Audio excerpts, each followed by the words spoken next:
Gavana mar kaunti ma Meru Kawira Mwangaza wacho ni pok oyudo oboke mora mowuok ka duol makedo kod mibadhi e pacho ka EACC matude kod tiyo marach ga PC kaka ilieko. Mwangaza olero ni oikore mar duoko duolno ponono ni biro orne andika makende ma ondiki gi duol mar EACC.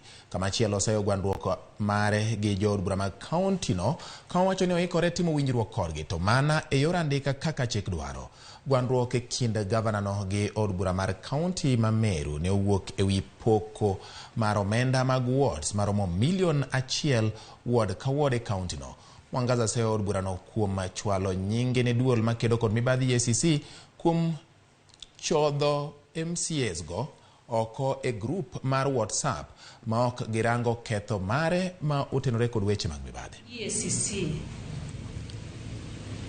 we as the county government of Meru, we have not received any formal communication from EACC.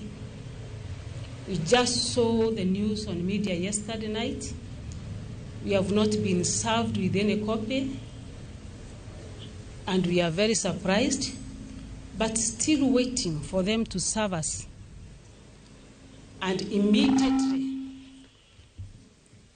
after they serve us, we are in a very good position to give all the relevant answers.